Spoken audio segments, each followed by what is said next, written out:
جب رزق تنگ ہونے لگے صدقہ دے کے رب سے کاروبار کر لو، صدقے سے تمہارے رزق میں اضافہ ہوگا۔ یہ رب کا وعدہ ہے اور اللہ کے وعدے جھوٹے نہیں ہو سکتے۔ رزق کی برکت کا ایک اور بہت بڑا ذریعہ النکاح ہے۔ فرمایا اگر تم نکاح کرو گے، تم فقیر ہو وہ تمہیں غنی کر دے گا۔ لوگ کہتے ہیں بچہ پیروں پہ کھڑا ہو لے تو پھر نکاح کریں گے، اللہ کہتا ہے تم نکاح کرو ہم پیروں پہ کھڑا کر دیں گے۔ ہمارا فلسفہ اپنا ہے، اس کا حکم اپنا ہے۔ وہ کہتا ہے ابھی تو یہ اپنے لیے نہیں کماتا تو جو آئے گی اس کو کہاں سے کھلائے گا؟ میاں جس نے آنا ہے اس نے اپنا رزق لے کے آنا ہے۔ تو بچوں کی شادیاں کرو، اگر وہ جوان ہو گئے رزق نصیب ہو۔ اپنے اہل خانہ کو نماز کے حکم دینے سے رزق بڑھتا ہے، کیونکہ جو صبح کا وقت ہوتا ہے یہ رزق کے بٹنے کا وقت ہوتا ہے، اور جس گھر میں صبح کے وقت لوگ سوئے ہوئے ہوتے ہیں وہاں بے برکتیاں ہوتی ہیں۔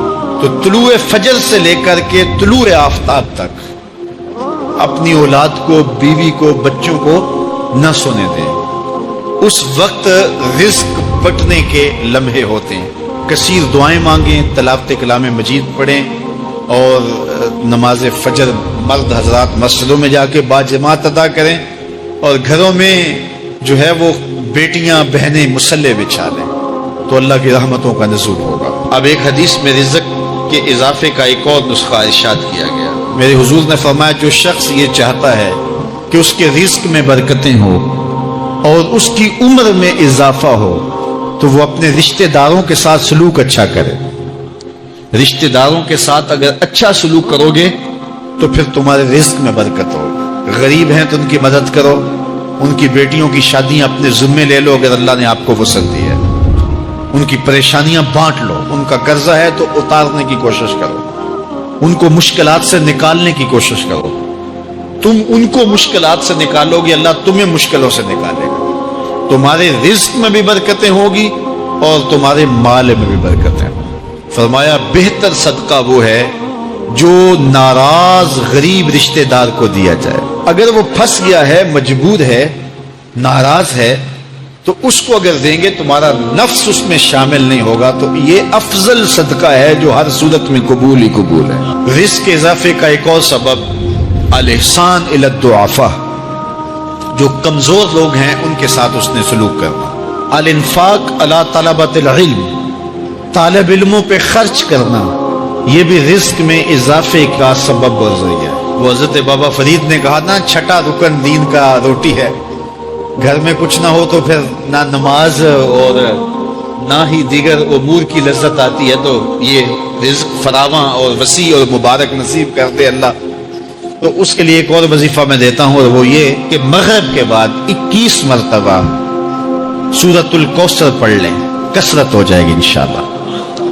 اول خدوشی پڑھ لیں، 5-7 منٹ لگتے ہوں گے، تو سورہ کوثر 21 مرتبہ روزانہ مغرب کی نماز کے بعد پڑھیں، اور اگر بہت زیادہ مسائل ہیں تو ہر نماز کے بعد پڑھ لیں، تو انشاءاللہ آپ دیکھیں گے کہ گھر میں برکتیں اترتی محسوس ہوں گی، انوار کا نزول ہوتے محسوس کریں گے۔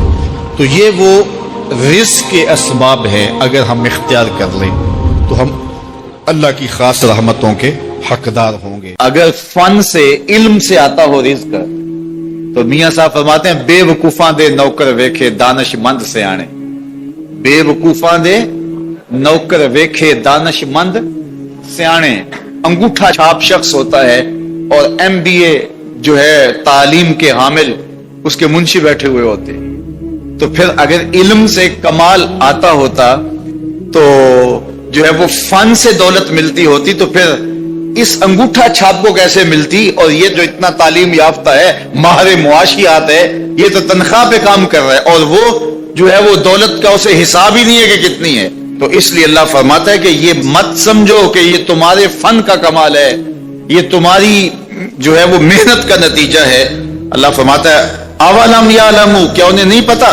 ان اللہ یبسط الرزق لمن یشاء، جس کو چاہتا ہے اس کے لیے رزق کے دروازے کھول دیتا ہے، وَيَقْدِرْ، اور جس کے لیے چاہتا ہے اس کے لیے رزق کو تنگ کر دیتا ہے۔ کئی لوگ کتنی محنت کرتے ہیں، نتیجہ زیرو، اور کچھ لوگ کچھ بھی نہیں کرتے، وہ مٹی کو ہاتھ لگائیں اور سونا ہو جائے، اور کئی سونے کو ہاتھ لگائیں تو مٹی ہو جائے۔